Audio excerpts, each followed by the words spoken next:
Praise God, children of light. We have met again this morning with the word of God, which is the light in our lives. So we are here to read and understand the work on the cross. What happened, why it happened, and what is the purpose of Jesus Christ dying on the cross. So hapa tunajifunza kuhusu vile Yesu alivyokufa, kaenda katika mlima Golgotha, akakufa na akateswa pale. Ule ni mlima, sio mlima wa palace. Sio mlima ambapo ni wa kifalme ati unaenda pale unacheka. Ni mlima wa mateso, mlima ambao uligaramika dhambi zetu. Alikufa, akateswa, akalipa ile deni ili sisi tukakuwa huru. Alibeba ule msalaba ili sisi tusije tukabeba ile hukumu, akauweka kwa mabega yake. Yesu ako na upendo mwingi sana na wewe na mimi. Wacha tuone katika maandiko ya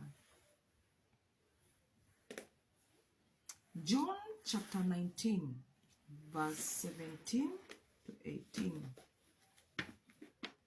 Tuone vile John chapter 19.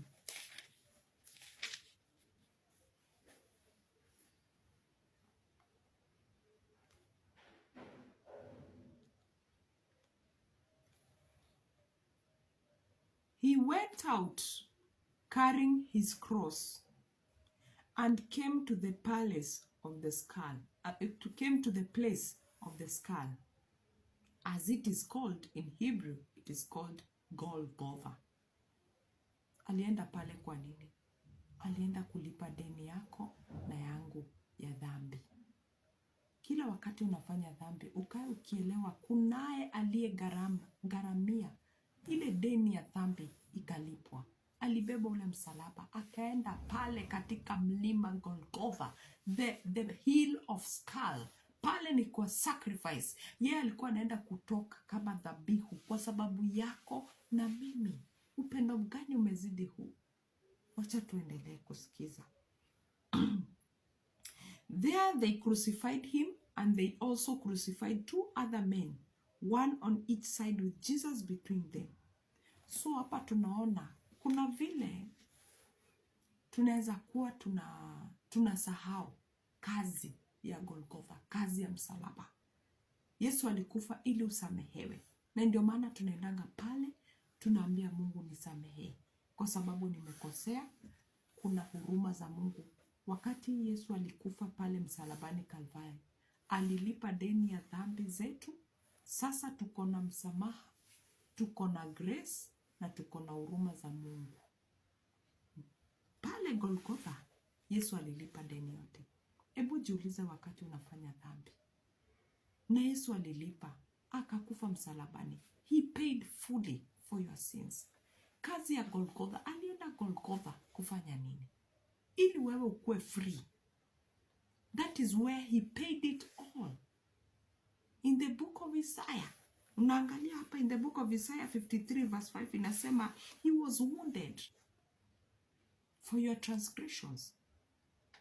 Imagine anapigwa. Ujue ile kiboko pia alikuwa anapigwa nayo. Ni kiboko ilikuwa na chuma za huka. Alikuwa anapigwa inatoka na nyama. Na hiyo yote ilifanyika kwa sababu alikuwa analipa deni yako na mimi. Kwa nini pia sisi tusiende humbly? Tuende tunyenyekee mbele za Mungu. Tumwambie Daddy, asante kwa kazi ya msalaba. Asante kwa kutoa Yesu Kristo kuwa kama dhabihu ya kunitoa na kunikomboa katika utumwa wa dhambi. Tuanze kutubu. This is the time to repent. Let us go in front of the seat of the grace. Tuambie Mungu nisamehe. Mungu nimekosea. Ninaomba unisamehe kwa ajili ya kazi ya msalaba. Unaangalia hapa in the book of 2 Corinthians chapter 5 verse 21. God made him who had no sin to be sin for us. Imagine standing there watching him, being crucified, being wounded, being suffering for you. Imagine Yesu alilipa gharama kubwa sana. Alilipa gharama. Tafadhali tuachane na dhambi. Pale Golgotha tulikuwa na uwezo. Tena ni uwezo mkubwa sana wa kumeka choice pale. Ya kujua kwamba Yesu alilipa ile deni ili mimi niweze kukombolewa. Na kombolewa wapi? Ni soul, body na spirit yako. Epuka dhambi. Kumbuka kila wakati kazi ya msalaba. Kumbuka kila wakati Yesu aligharamika. Hiyo damu, every drop of blood ambayo Yesu alimwaga, ilikuwa the drop ya kukukomboa wewe. Let us go there into the throne of grace and we shall have mercy. Kwa sababu Mungu ni huruma zake zinatuweka. Hata hivyo umeamka, ni huruma za Mungu.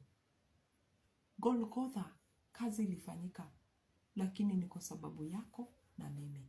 Tumrudieni Mungu with a full heart, ambapo yeye anaweza. Ukiangalia vizuri in the book of Luke 23:34, Yesu alikuwa na upendo mwingi sana. Alisema Mungu wahurumie, kwa sababu hawajui ni nini wanafanya. Kwa sababu mungefunguka macho, muone kazi ya msalaba, kazi ya pale Golgotha.